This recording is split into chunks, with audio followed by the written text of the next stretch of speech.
yang lain malah waktu itu cerita paman sendiri Ya. itu mau disekolahkan ke dokter. Jadi ketika masa kecil dari prestasi beliau mungkin atau bagaimana mau disekolahkan ke dokteran. Tapi Kiai Khotib sepertinya kurang sepakat, kurang setuju. Sampai beliau kemudian ke Kiai Hamid Pasuruan. Dan kemudian beliau dilus pada waktu itu ceritanya Kiai Ilyas masih pakai celana pendek, Ini Kiai Khotib jangan disekolahkan, dimondokkan saja.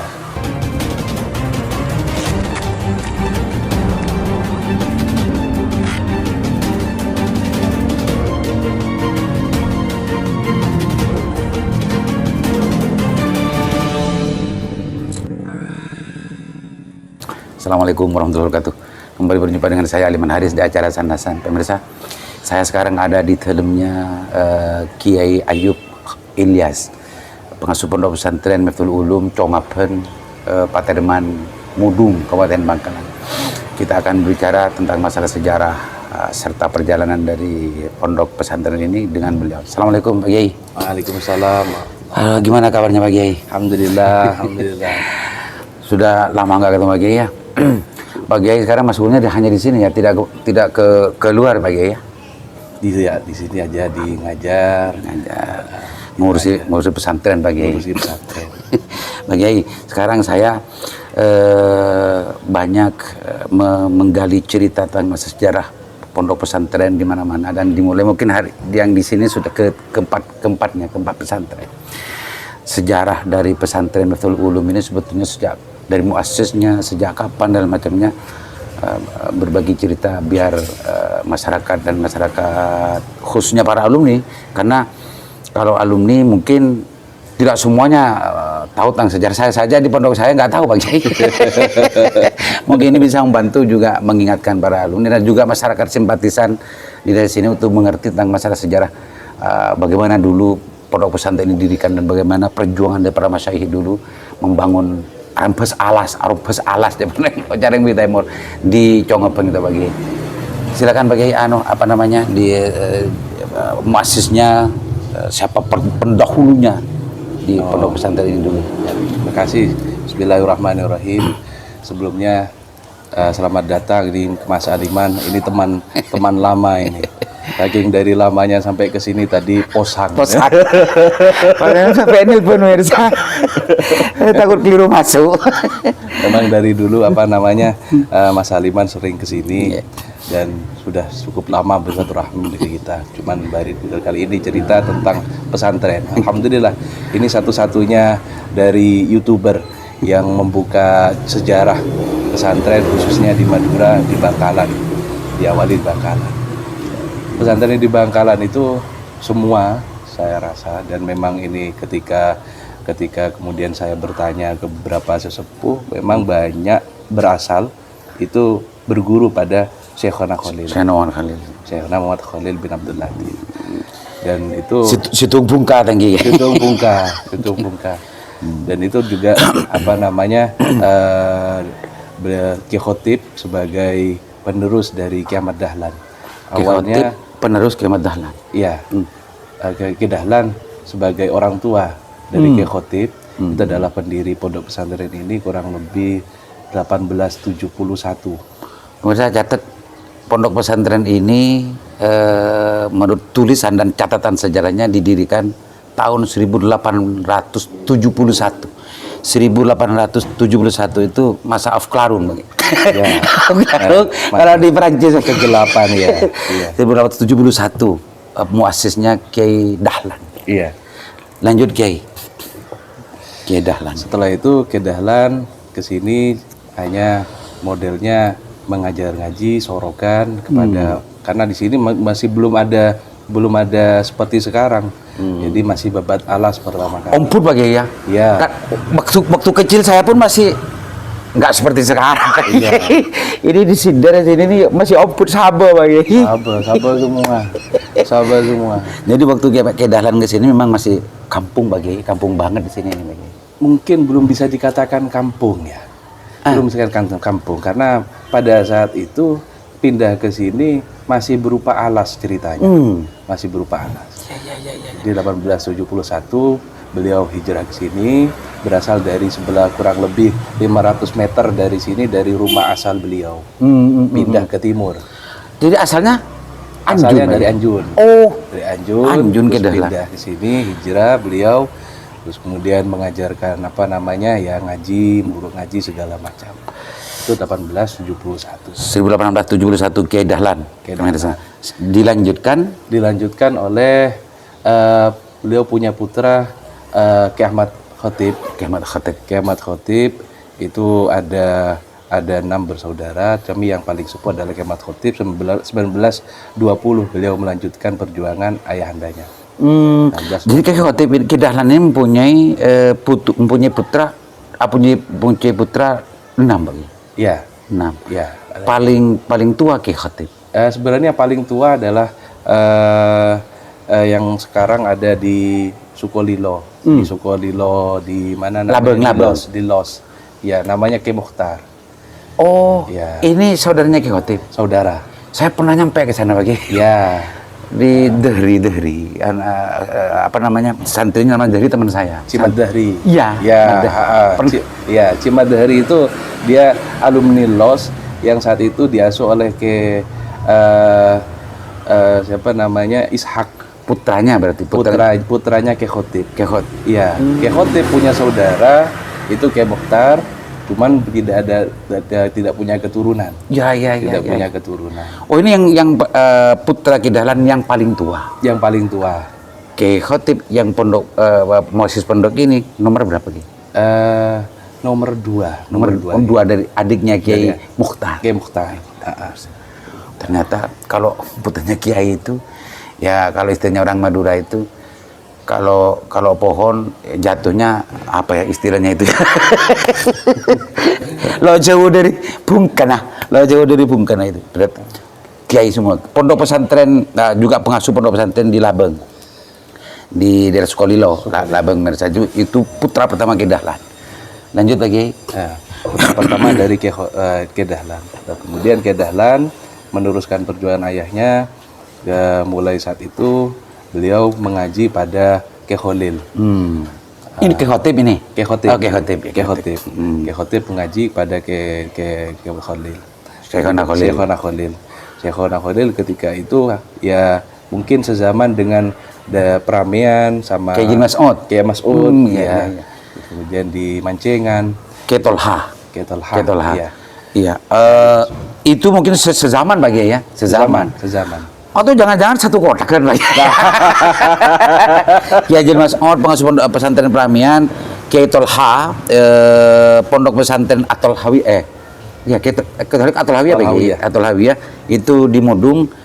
Dan informasinya waktu itu di zaman itu juga Kiai As'ad Sukorejo juga di zaman itu juga Pak Kiai. Iya. Informasinya mungkin sezaman ya Pak Kiai ya. Sezaman. karena dulu apa namanya Mbah Putri, istrinya Kiai Khotib itu waktu itu sama-sama lahir di Mekah. Ini cerita dari ayah Abi Ilyas, Kiai Ilyas. Iya. Jadi ketika itu Mbah Putri lahir di sana sama dengan Kiai As'ad, sezaman dengan Kiai As'ad. Malah ketika itu yang gendong apa namanya Eyang Putri itu Kiai As'ad. Iya, yang gendong. Malah ayo kamu turun ke lu cak kindung meloloh ngala aja chen. Ki memari ngala aja chen kindung boleh. Itu coba lagi asal baru. Iya, Kiai Ilyas. Iya. Cerita di Kiai Ilyas itu cobain Kiai Buri itu cobain Kiai As'ad nanti. Engki Kiai punya Kiai As'ad. Biasa orang-orang wali itu kasau ini kumpulnya penuh dengan guyonan bersanad. Lanjut Pak Kiai. Menarik ceritanya Pak Kiai. Jadi sangat-sangat dimungkinkan karena tidak jauh antara umur Kiai Khotib dengan istrinya. Jadi ada kemungkinan Kiai As'ad juga sezaman dengan Kiai Khotib. Tapi yang jelas yang diceritakan oleh Kiai Ilyas itu sezaman dengan Kiai Mas'ud Pramian. Kiai Mas'ud. Dan biasanya informasi yang saya dengar dari beberapa sumber Pak Kiai, di waktu itu para kiai itu di dalamnya itu atau di pesantrennya itu, di pondoknya itu pasti ada pohon sawu. Di sini ada bahkan Pak Kiai. Oh iya, iya. Di sini Malah di sini kalau apa namanya dengar dari ceritanya sesepuh, Patereman ini tempatnya pohon sawu. Malah ada lagunya khusus pohon sawu yang manis dari Patereman. Informasi juga ada, entah ini benar atau tidak. Sawu ini tuh justru bagi tanda kan, isyarah, tanda dari para laskar Hizbullah dulu waktu ke perang kemerdekaan. Entah itu benar atau tidak, tapi ini menurut dari banyaknya cerita dari para sejarawan ini mutawatir Pak Kiai. Betul. Dan buktinya memang iya di Parahyangan itu ada Pak Kiai, karena sabu itu. Dan banyak di tempat-tempat para kiai ini, ya mungkin ini laskar-laskar yang memang untuk dipersiapkan oleh para kiai dan para masyayikh bangsa ini untuk ikut berjuang untuk kemerdekaan Pak Kiai. Betul, betul. Di sini ada Pak Kiai ya. Ada sabu. dulu di sini, banyak di sini, terus kemudian di sini. Karena memang pohon sawu itu menarik. Dari sisi apa namanya, namanya saja sudah menarik, sawu. Sawu. Iya, kalau tadi saya sempat cerita bahwa sawu itu sabuh kalau orang Madura bilang, sabuh. dan orang Jawa katanya sawu. Sawu. Nah, itu berasal dari sawu sufu fakum. jadi pas kalau ini dijadikan sebuah isyarah laskar lagi ya. Berbaris sawu. Makanya pohon sawu ini juga mungkin ini dari kasapnya bagi para masyayikh. Kenapa pohon sawu yang dijadikan sebuah tanda bahwa ini adalah anggota laskar dan semacamnya. Nah, ini sesuatu yang mungkin kalau orang yang tidak mau bertafakur sedikit tidak akan muncul makna itu bagi. Iya, iya. Sampai ke sawu pun tidak akan muncul. ini ya ini tafakurnya sudah fase pemirsa. Jadi sawu. Wah, kalau di iklal sabu aslu sawu. Bukan aslu sawu. Jadi minta barisan, minta rapikan barisan bagi barisan. Itu kehotip bagi zaman dengan masih dari pondok-pondok pesantren besar di Pulau Jawa dan Madura Pak Kiai ya. Betul. Selanjutnya Pak Kiai. Selanjutnya Kiai Khotib melanjutkan dari ayahandanya pada tahun 1950 beliau membuka MWB. Ya, Madrasah Wajib Belajar. Oh, ini istilahnya MWB pemirsa. Ini catat ini, nggak ada di istilah sekarang milenial ini. MWB Madrasah Wajib Belajar. Iya. Madrasah Wajib Belajar. Itu adalah apa namanya cikal bakal dari yang nantinya disebut sebagai sanawiyah. Karena setelah itu MWB berganti kalau tidak salah PGA. Oh ya. Beberapa tahun berikutnya. PGA itu sebetulnya levelnya apa Pak Kiai? Levelnya saya kurang tahu, tapi yang bukan dari, SMA ya, bukan perguruan tinggi kalau sekarang bukan ya Pak? Bukan. Misalnya dia sudah PGA, dia sudah bisa diperbolehkan ngajar. Oh SMA, SLTA kalau sekarang mungkin bagi. Mungkin begitu. Mungkin begitu. Karena dulu memang untuk menjadi guru itu tidak harus perguruan tinggi. Iya. Itu mungkin ya semacam SLTA aliyah semacam aliyah. Betul. Itu Kiai Ilyas. Itu Kiai Khotib. Masih Kiai Khotib. Kiai Khotib. Oh pemirsa, Kiai Khotib ini meskipun memang di Parahyangan pun Kiai Mas'ud waktu zaman Kiai Mas'ud juga mendirikan lembaga pendidikan umum Pak Kiai memang. Betul. Jadi sama wong namanya semadhab Pak Kiai. Iya, seperjuangan. MWB kalau yang di Parahyangan itu Pak Kiai MI. Namanya MI Al-Mas'udiyah Madrasah Ibtida. Dan kebetulan menurut penuturan dari Kiai Mukafi ke saya, santri pertamanya Kiai Khalid. Almarhum Kiai Khalid El-Busiri Yang menjadi mantunya. bukan anaknya, yang menjadi murid pertamanya. MI. Karena kalau di Parahyangan itu awal untuk sama dengan di sini bagi salap ya, awalnya sorogan masuk ke, mungkin ini kasarnya para masyayikh bahwa zaman ini tidak akan seperti bisa dijawab dengan ngaji sorogan Pak Kiai. Sehingga para masyayikh itu termasuk Kiai Khatib dan Kiai Mas'ud dalam konteks ini membangun kalau di sini MWB, kalau yang di Parahyangan itu MI awalnya Pak Kiai. Iya, MI.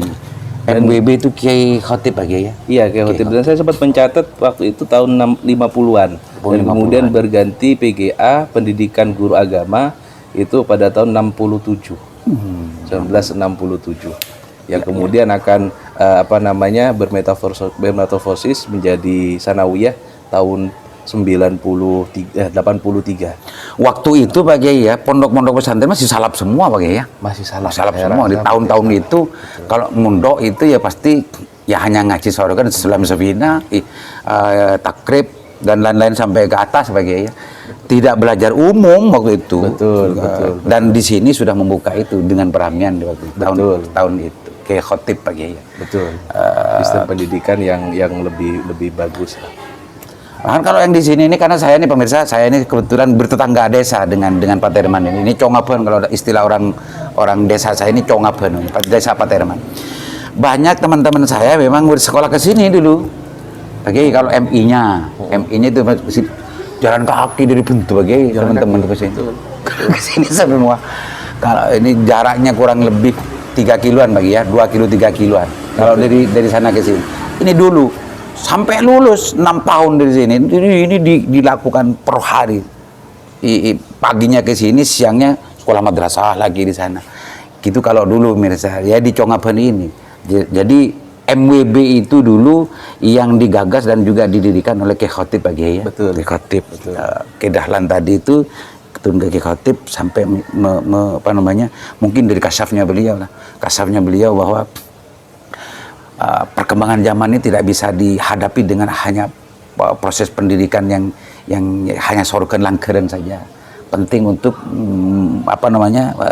masyarakat dan santri untuk diajarkan ilmu-ilmu umum. Betul. Itu mirsa.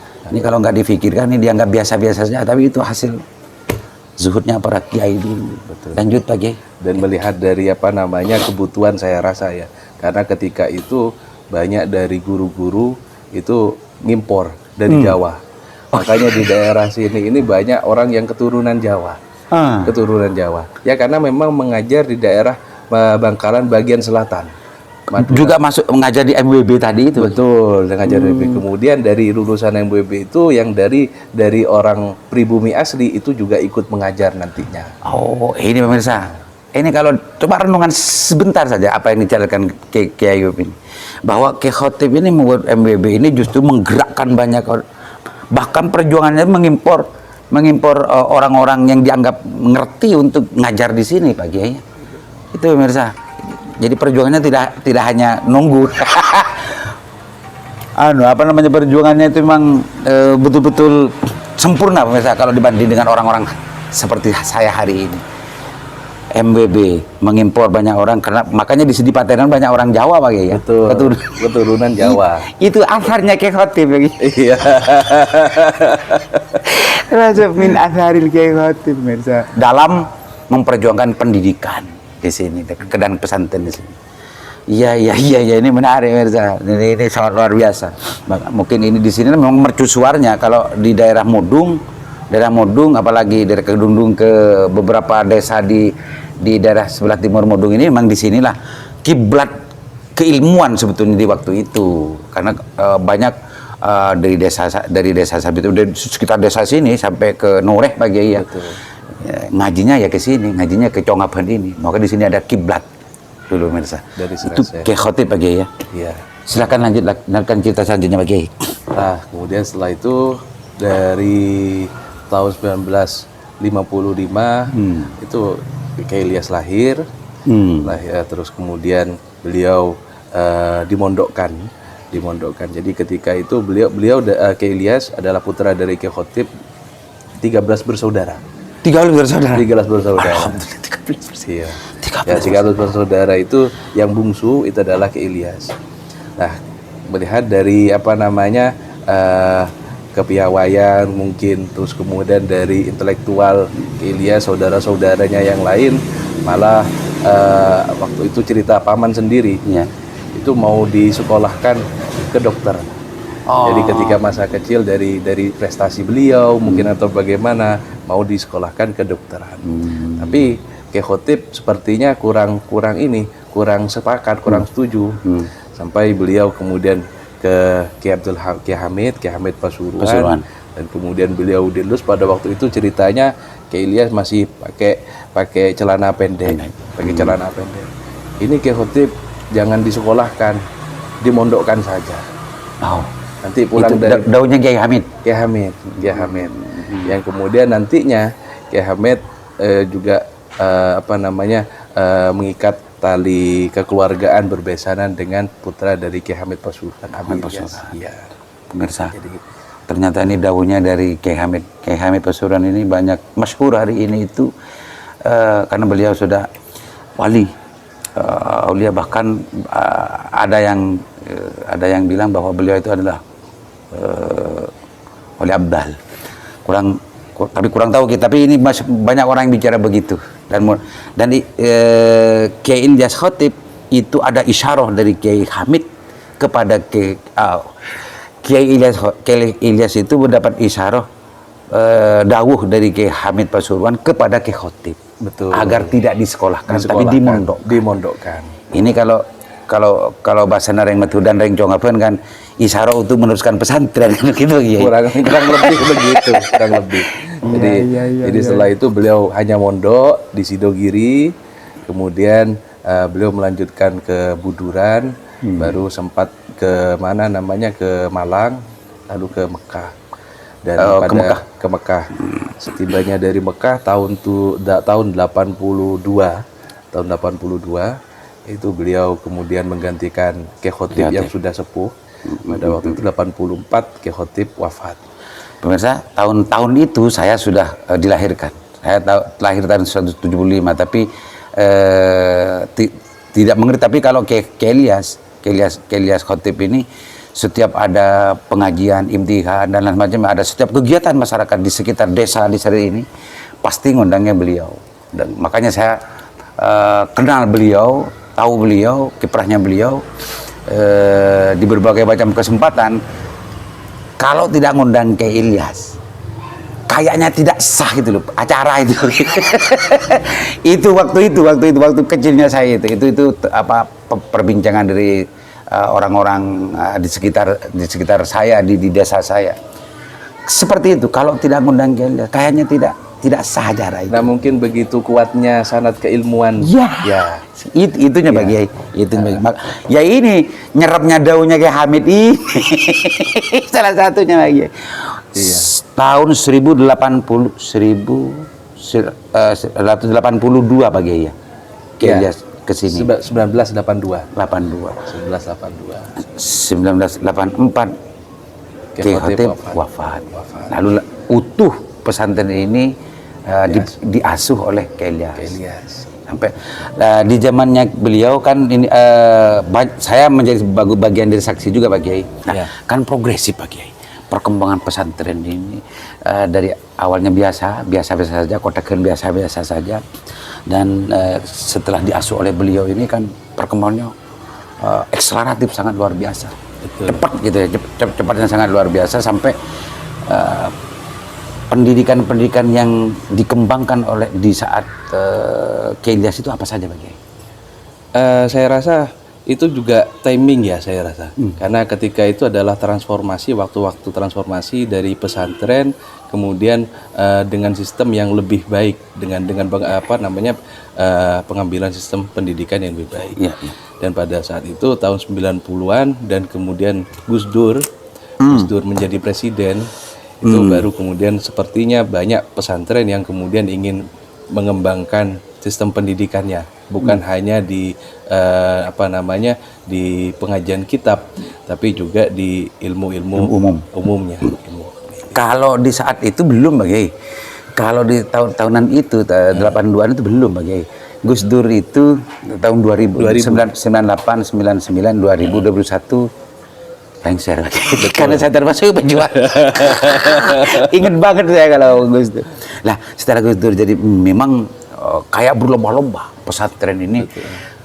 Bukan meniru Pak Kiai ya, tapi ya memang mengembangkan seperti yang di Congaben ini. Yang awalnya kan tidak Pak Kiai, kayak anti lah. Sebelumnya kayak anti. Tapi setelah itu memang berlomba-lomba mendirikan pesantren yang bermodel seperti Congaben dan Pramia. Betul. Kan gitu Pak Kiai.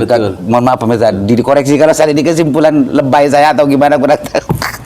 Tapi itu pengalaman yang saya lihat, yang saya saksikan, yang saya alami juga, karena sebelumnya itu banyak kalau pondok itu ya salaf, hanya ngaji-ngaji biasa. Di tahun-tahun sebelum itu, bahkan pesantren yang ada umumnya ini, ya di sini sama Peramian. Hanya betul, di sini betul. sama Peramian. Itu yang termasuk di Bangkalan pun juga kan Bagi. Iya.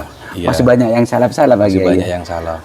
Jadi mulai 82 itu Mas Haliman sampai 2000 itu hanya meneruskan dari dari perjuangan Kehotib. Ya. Yang ya tadi itu apa namanya Bagi? MWB, MWB, PGA, terus kemudian bertransformasi menjadi Sanawiyah pada tahun 8. Pak Kiai, ini mungkin ya memang barokahnya Kiai Khotib dan yang lain-lain. Guru-guru SD, guru-guru yang lain-lain itu di desa-desa sekitar sini. Itu memang dari Pak Herman semua Pak Kiai. Guru-guru saya itu dari sini semua. Iya, bahkan saya punya teman di Arosbaya itu, pokoknya kalau mau cari menantu pegawai itu ke daerah selatan. Ke Pak Herman. Itu tempatnya pegawai itu. Desa pegawai di sini pemirsa. Kalau pegawai itu kan sebelumnya apalagi desa uang sekolah aja, kalau desa itu minta ampun susahnya. Nah, di daerah Pak Herman ini mungkin di sini Congaben ini abad alasnya kan dulu ke Dahlan. Bebet alas awalnya. Dari situ mungkin aliran barokahnya Mbak Kiai. Maka ilmu orang-orang tenaga-tenaga guru yang disuplai ke SD di desa-desa itu memang mayoritas dari Pak Herman ini Mbak Kiai. Kalau di daerah Modo Mbak Kiai ya. Iya. Nah, selain juga dari program pemerintah transmigrasi itu ya. Ya. Ya, di sini kan ada tadi itu PGA-nya juga. Betul. Itu semua Pak Kiai awal-awalnya. Dan ternyata ini kesadaran pendidikan orang Modo khususnya Pak Herman itu tidak lepas dari peran dari Kiai Dahlan, tidak lepas peran dari pondok pesantren ini, masih pondok pesantren ini dan nyata ini bukti hari ini beda dengan rumah saya Pak Kiai. Kalau desa ke sana ini kan barusan tuh, kalau yang desa-desa di Timur, ke sana itu kan barusan bagi sadar pendidikan, bahkan kuliah. Yang mengawali kuliah untuk Serabi Timur, kalau nggak salah saya Bagi. itu pun memaksakan diri. Beliau ini kepala suku dari mahasiswa Semadura ya. Aduh. Jadi wajar. Jadi kalau di sini ini kan sudah sudah terlebih dahulu ya, mungkin karena peran Kedahlan Mas ini. Ini baru saya cerita ini, baru hari ini Bagi. Memang kalau di desa-desa yang lain tuh kuliah itu apa nggak kuliah, apa ya sekolah. Begitu Bagi tingkat kesadaran dari pendidikan masyarakat desa di waktu itu. Di tahun-tahun 80-an itu Bagi. Iya. Ini bukan tahun dulu loh. Iya. Tahun 80-an itu waktu masih kecil saya itu memang banyak cita-cita begitu. Apa sekolah mau ke Demah, pada Porgia, Angare Gia, sekolah begitu Bagi. Tapi hari ini mungkin karena tekunnya dan juga karena istiqomahnya Congaben dan yang lain-lain, ini menites semuanya dan alhamdulillah hari ini sudah banyak Pak Kiai di desa Serabi Timur. Di setiap desa sudah banyak yang mahasiswa sekarang alhamdulillah. Dan yang mengawali ini adalah kalau di daerah ke timur ini ya Congaben ini Pak Kedundung, Pak Herman ini. Nah itu Kelias itu tahun 82 84 Pak Kiai ya. 84 Kelias yang Khotib wafat langsung diasuh Kelias dan mendirikan banyak perguruan tinggi lembaga pendidikan lebih dikembangkan lagi Bagi. Betul. Itu ketika tahun 2000. Tahun 2000. Ketika itu sebelum itu hanya ada Sanawiyah. Ya, saya rasa hanya Wiyah, terus kemudian pendidikan pesantren seperti Wusto Ulia sebagaimana di Kiai Mas'ud. Dan pada tahun 2000 itu ada SMK yang mungkin menurut saya mau dikoreksi itu SMK pertama yang ada di dalam pesantren. SMK pertama. Iya. SMK pemirsa. belum ada bantuan sepertinya, entah dari mana. SMK ini kan sekolah menengah yang elektronik gitu Bagi ya. Betul. Gitu. Kalau dilihat dari kacamata ilmu keagamaan pesantrenan begini, tapi ini dihadirkan karena mungkin dalam kesadaran paling dalamnya para masyayikh, ilmu itu nggak perlu untuk di kotak-kotak gitu Pak Kiai ya. Betul. Bahwa semua ilmu itu ya datangnya dari Sang Maha Alim gitu kan. Tapi kita saja yang kotak-kotak, ada ilmu umum, ada ilmu agama dan lain sebagainya. Betul. Tapi itu masih terasa loh sampai sekarang Pak Kiai. Betul. Ilmu agama, ilmu umum itu masih terasa sampai detik ini. Tapi pesantren sebetulnya dengan kebijakan pesantrennya sudah ingin menyatukan tidak pengkotak-kotakan ilmu. Betul, dan terbukti kan sekarang sistem pendidikan itu sudah mulai banyak bersinergi. Artinya dari bukan hanya pesantren ANSI, pesantren yang hanya memprioritaskan kitab kuningnya, tapi juga berkolaborasi bagaimana santri ini mempunyai skill yang akan dibutuhkan ketika dia keluar nanti. Dan banyak pesantren yang kemudian mengadopsi sistem seperti itu. Dan bahkan kalau sekarang kayaknya sudah 80% Pak Kiai. Ya, betul. Itu apakah bentuk dari sebuah kesadaran tentang masalah perkembangan zaman atau tidak atau bagaimana? Tapi itu yang terjadi hari ini, dan yang mengawal itu semua adalah Chongapen, dan belum sampai sekarang. Betul. Waktu itu mungkin banyak juga ada yang bilang, wah cereng pontu Pak akabai sekolahan. Mungkin waktu itu begitu pikirannya mungkin ada yang begitu. Karena mungkin orang kasar itu begitu, orang yang mempunyai kesadaran yang lebih daripada yang lain itu memang terkadang dianggap tidak logis dalam pikiran kita. Tapi itu sebetulnya sebuah kesadaran yang itu meskipun banyak bantahan, banyak cercaan, banyak yang menolak, tapi kalau para kiai mas itu tetap saja istiqomah melanjutkan itu. Akhirnya semua mengiyakan. Akhirnya semua, itu bedanya antara saya dengan para kiai. Tingkat keimanannya, tingkat keistiqomahannya pemirsa. Jadi kalau ke kiai itu angon seperti masyarakat dulu. Kalau tidak nyampe ya ngekep lo depak begitu saja. Malah langka. Itu Kiai Ilyas Khatib. Jadi mulai sejak MBT ke Khatib itu sampai ke Ilyas Khatib, SMK, apalagi bagi setelah SMK? Setelah itu kemudian banyak, ada SMK, ada SMA, kemudian ada perguruan tinggi, itu dimulai tahun 2000. Stitmo, ya. Stitmo. Tahun 2000 Pak. Tahun 2000. Kalau 2000 itu sedang ramai-ramainya demo penurunan Gus Dur Pak. Memorandum 1 itu, memorandum 2. Itu kan apa saya kalau itu Pak. Kalau tahun 2000 itu saya lagi pusing-pusingnya sama semesteran. saya waktu 2000 itu semester 14 sudah Pak. Tahun 2000 itu makanya saya ikut ini. Ikut ke Jakarta mengkoordinasi teman-teman yang mau membela Gus Dur kan, poros YIN, poros UIN dari Jakarta sampai ke Makassar segala macam. Saya waktu itu makanya prestasi akademik saya komlut Pak Kiai. Apa itu komlut? Kemelut. Gara-gara itu salah satu penyebabnya. Jarang di kampus, ada di Bandung, ada di Jogja, ada di mana apa, di Jakarta, jarang di kampus dan jarang kuliah. Ya itu waktu itu ternyata itu berbarengan dengan berdirinya Stitmo. Stitmo Pak Kiai ya. Perguruan tinggi pertama Pak Kiai ya. Iya. Di Modung atau di Bangkalan mungkin. Yang pesantren. Sama Kedahlawi lebih dulu sini Pak. Sini. Lebih dulu nih. Lebih dulu. Ya berarti minasabiqinal awalin lagi. Sekarang juga banyak Pak pondok-pondok pesantren. Betul.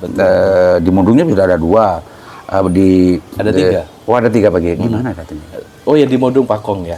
Oh Pakong 3, ada 3. Ada 3. Terus di Kelis juga ada. Banyak sekarang biasa. Ternyata yang ngawali diakui atau tidak disadari zaman yang sudah membicarakan di Chongapen. Ini minasabari kuna awalin terus ini dalam konteks bagaimana pengembangan pendidikan. Stitmo tahun 2000. Tahun 2000. Jadi saya rasa kembali lagi pada timing yang menurut saya pas. Bagaimana masyarakat punya kesadaran pendidikan. Semakin sadar dan juga akan semakin tinggi, dia juga akan menuntut ilmu sampai ke jenjang sarjana. Dan kebetulan ada banyak berapa ya teman-teman saya, teman pondok saya di Peramian itu yang tidak meneruskan kuliah ke luar Madura, kuliah di sini waktu itu. Alhamdulillah, ini Jong apa namanya? Bisa dikatakan uswah ya. Uswah dalam pengelolaan pendidikan dan pengembangan pendidikan. Jadi orang sebelum sadar dulu kan. Meskipun dicoba awal-awalnya ya tetap istiqomah aja, terus pada akhirnya orang menerima dan justru dijadikan sebuah teladan oleh lembaga-lembaga pesantren yang lain. Jadi kita selanjutnya yang kira-kira penting untuk diketahui oleh publik, Pak Kiai, silakan Pak Kiai, setelah Kelias tahun itu tahun 2000 menetapkan Stitmo, selanjutnya Pak Kiai, setelah 2000 ya pengembangan dari apa yang sudah ada, masuk dari state yang kemudian buka prodi baru, terus kemudian SMK yang juga ada perkembangan di situ, dan ya itu. Jadi al-muhafadzahnya kita tetap jaga sambil lalu mencari as-solehnya, aslahnya. Al-muhafadzah wal aqbil jadil aslahnya ya aslahnya.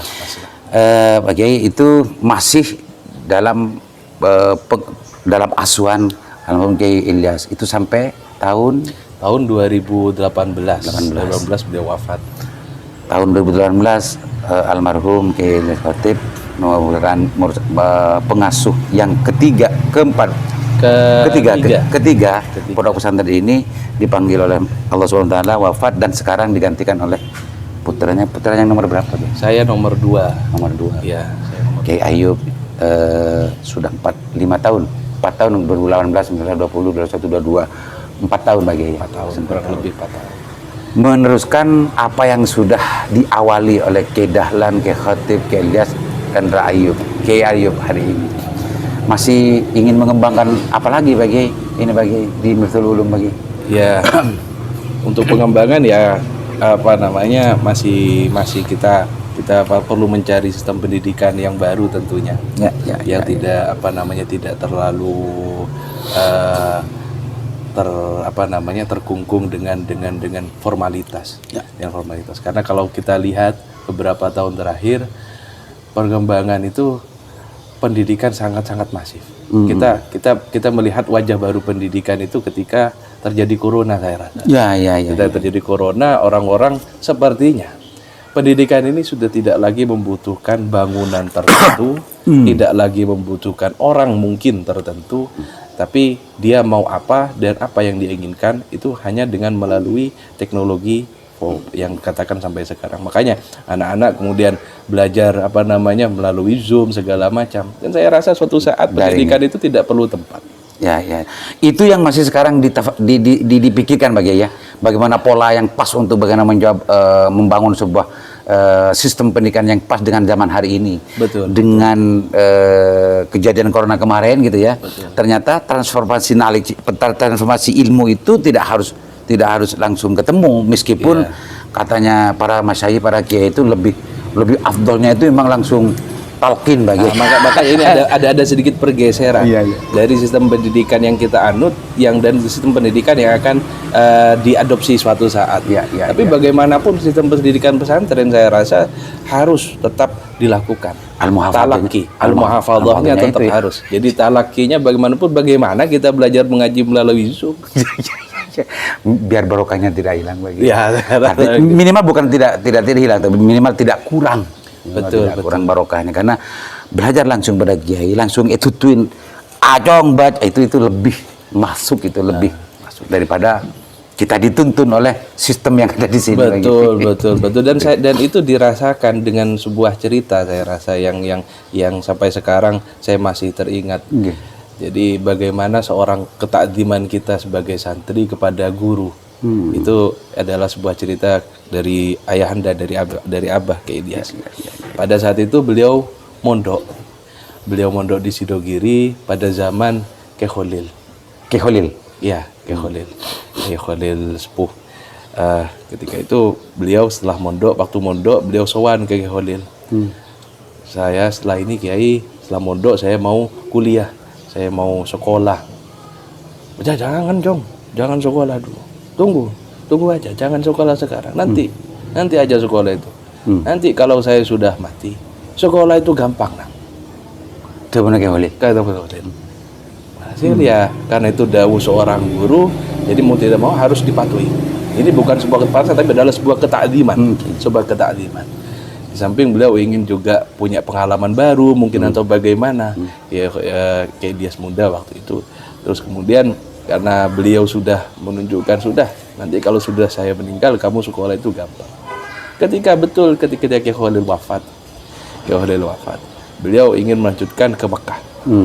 Beliau ingin melanjutkan ke Mekah, dan pada saat itu beliau tidak punya ijazah. Hanya ijazah Sidogiri. Ketika itu beliau bonek ke Mekah, bondonekan. Beliau berangkat ke Mekah, terus bertemu dengan temannya di sana. Beliau bercerita pada temannya bahwa beliau ingin kuliah. Akhirnya, loh, kamu punya ijazah apa, Yas? Saya gak punya ijazah. Saya dari Sidogiri ke Buduran ya semuanya salap. Gak punya ijazah aliyah, gak punya ijazah SMA. Duh, gak bisa ya. Kamu mau gak punya ijazah kok mau kuliah, katanya. Akhirnya setelah itu ya sudah, pokoknya saya antarkan aja ke ini, ke mana namanya, ke dekan mungkin waktu itu ya, ke dekan. Di Mekah ini. Di Mekah.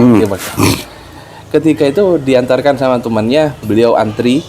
Ketika antri, sebelum antri mungkin menyampaikan siapa saja nama-nama yang antri, gitu ya.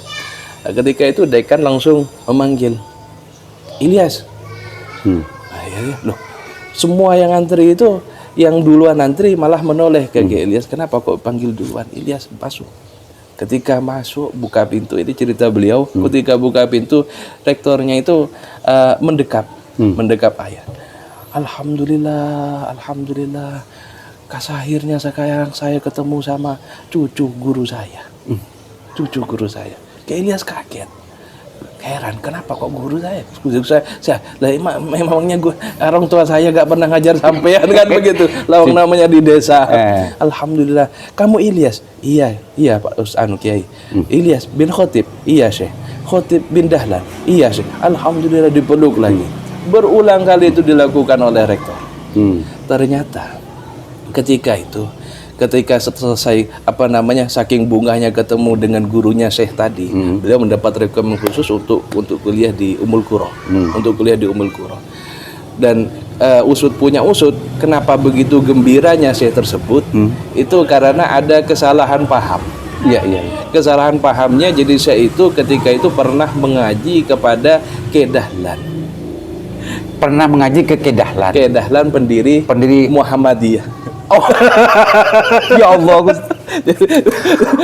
Kedahlan Jogja, Kedahlan. Subhanallah. Dan memang betul kan, Ilyas putra Ki Khotib putranya Kedahlan. Dan bengiranya Syekh itu Ki Ilyas ini cucu dari gurunya Kedahlan, pendiri Muhammadiyah.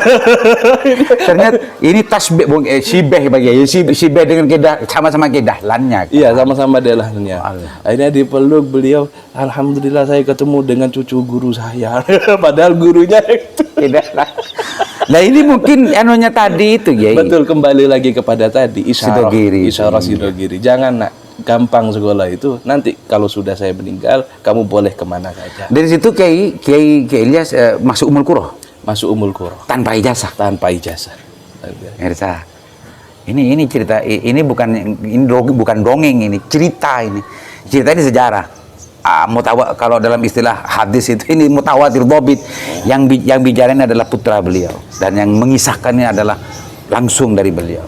Dan ini kalau dalam ilmu hadis ini nggak usah diragukan, langsung mutawatir.